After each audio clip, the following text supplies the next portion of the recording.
Jordan Balazovic has been designated for assignment by the Minnesota Twins. This is a 25-year-old former fifth-round pick way back in 2016. Former top 100 prospect, former Futures game participant. But as the old saying goes, there is no such thing as a pitching prospect. He was out of options, so the Twins were kind of facing a big decision with him this season. If they were going to hold on to him, he was going to have to be on the active roster or else he'd have to clear waivers, so they're kind of just sort of skipping ahead to that step. He's now on waivers. Whether or not he gets claimed is a little bit difficult to predict. I would guess yes, so I'm guessing this is the end of the road for Jordan Balazovic in the organization, which is a shame, again, for a guy who showed so much promise early on in his career, which we'll take a look at.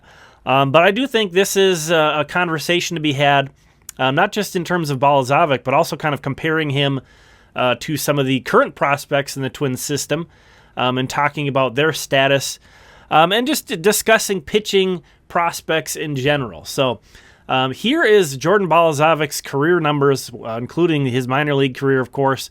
Got into 18 games for the Twins last year, was not very impressive, though not a complete train wreck or anything. Certainly didn't pitch well enough to really establish himself being worthy of a guaranteed spot on the active roster, which, again, with him being out of options, would have been required. But really, he peaked in 2019, which I think is a really unfortunate time to have peaked. As you see there, tremendous numbers between Fort Myers and Cedar Rapids. Of course, at this time, Fort Myers was high A or advanced A. They've since flip-flopped. So he performed tremendously at both of those. Outstanding numbers. And then, of course, 2020 happens. It's a complete missed season, a complete missed opportunity for development. Of course, he was working on some things and staying active, staying fit, but not facing competition. So he goes no competition in 2020, comes back in 2021. Some of the surface numbers look good while he was in Wichita, but there were signs. That there was some concern going. Double A is a huge proving ground. That is a huge place where you're going to differentiate a lot of guys. And so to see him kind of not continue on that same path that he'd been on was a bit of a concern.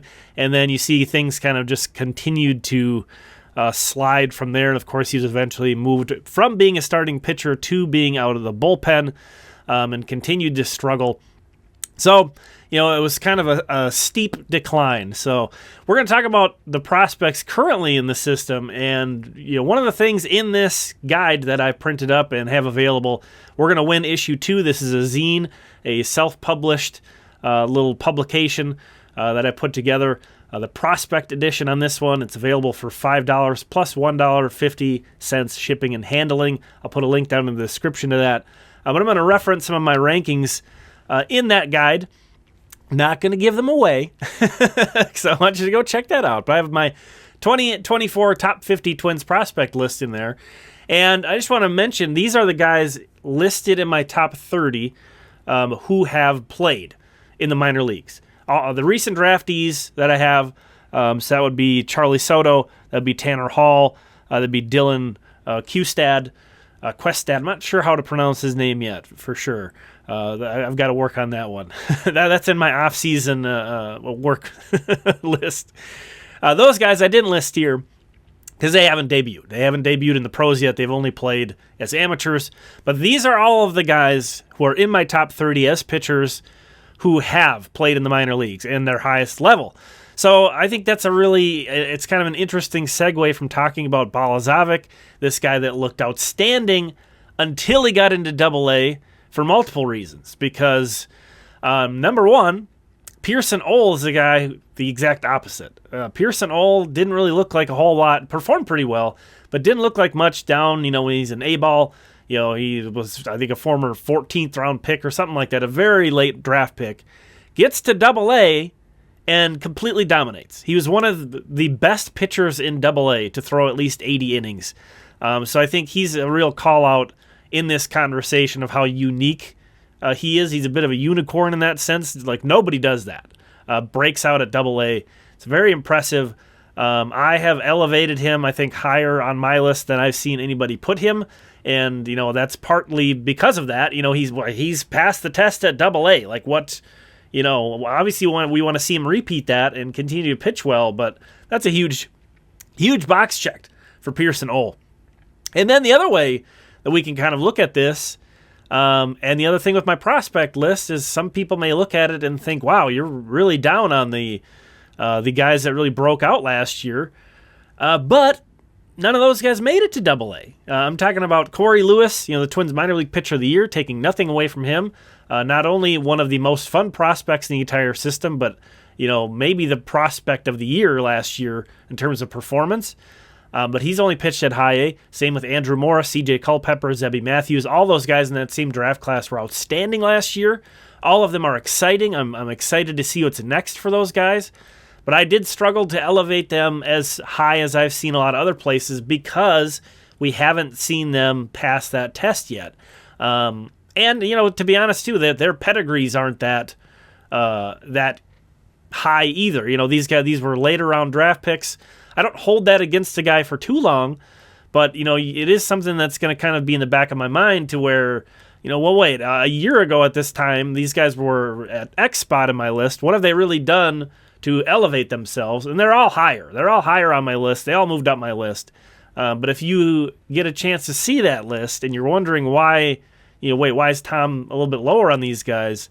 That's why. And you know what? It's kind of a cliche at this point, but it's true. There is no such thing as a pitching prospect.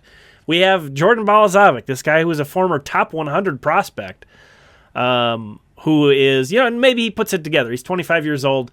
A lot of guys, especially who ends up in relief, they kind of take some time to connect on how to transition from being a starting pitcher to being a reliever.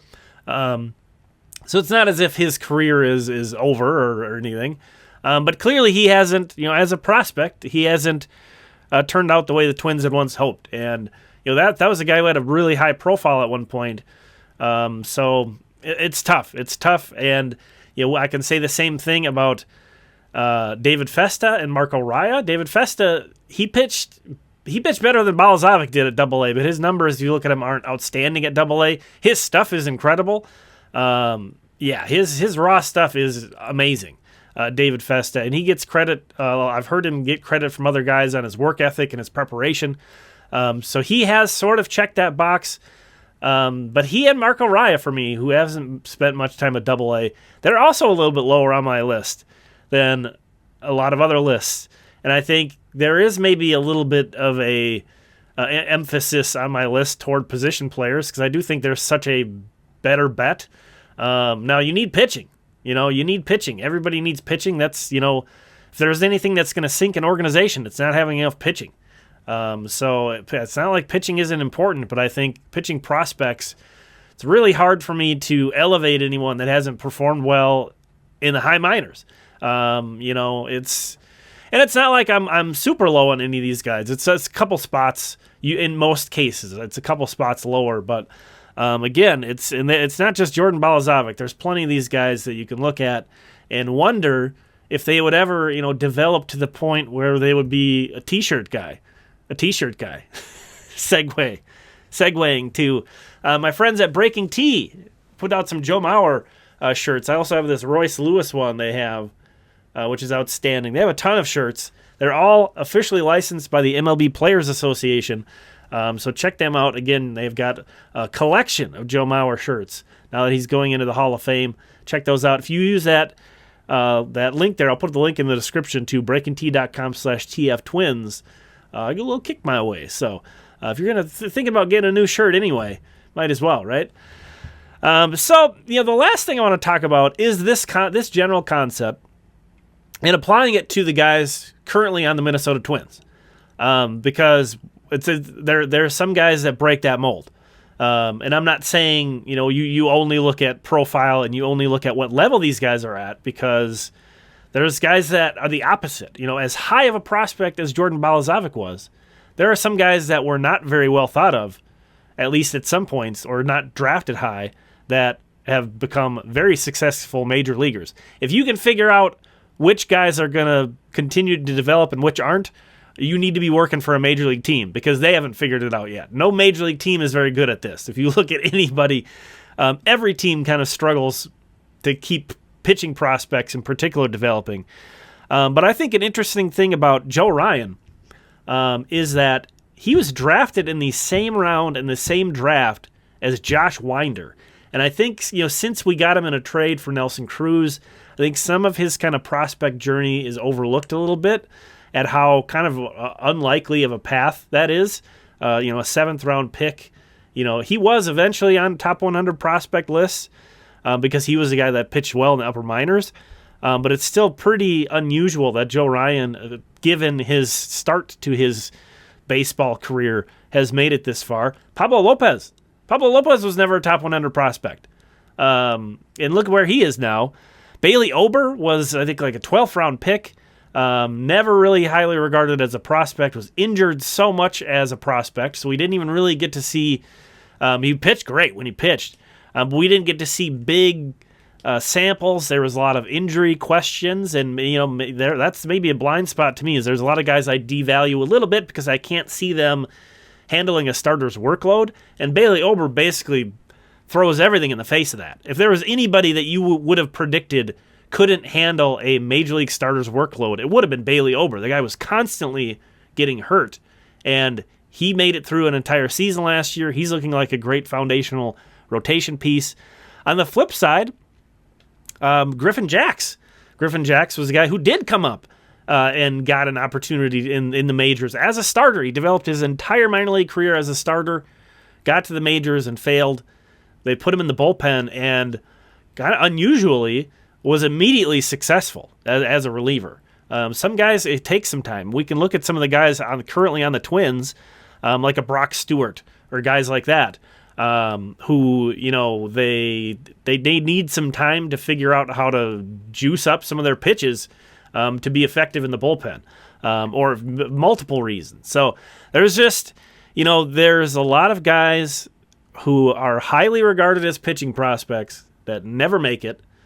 And then there's guys who don't have very high profiles that do. So it's, and it's one thing to just have me, who is mostly a fan that watches a lot of these guys, but I'm not a scout. I don't pretend to be a scout. I put out lists because it's fun, and I think people are interested in what my opinion is. But I'm certainly not a scout. But it's interesting that even scouts, even professional scouts, are not very good at this, if we think about it. And that's not a dig at them, and that's not, again, not me saying I know more than they do or anything like that. It's just, this is so hard. This is super hard, and I think that's really fun, that it's incredibly unpredictable. I think that's part of the fun of watching some of these guys' journeys, too, is you can't count anybody out. So it's really fun. I think it's interesting. I think that Balazovic conversation kind of opened the door for this talk, even though we didn't talk a whole lot about Jordan. Wishing him the best. There's a chance he sticks around, which I think would be a good outcome. But him being out of options, no matter what circumstances, the rest of his schedule, that's just such a difficult thing to overcome. Because again, you have to be on a major league. If you're on a 40-man roster, you have to be on the active roster. So you're either going to be in the minors, not on the 40-man, which then teams are going to have an incentive to not put you on the 40-man. Then if you do get put on the 40-man, you have to be in the active roster, or else you're going to get exposed to waivers again. So it's just, he's in a really difficult spot. It's unfortunate he couldn't find his footing more. So we'll see what the future has here for Jordan Balazovic. But thanks for checking this out. Really appreciate you. We'll talk again soon.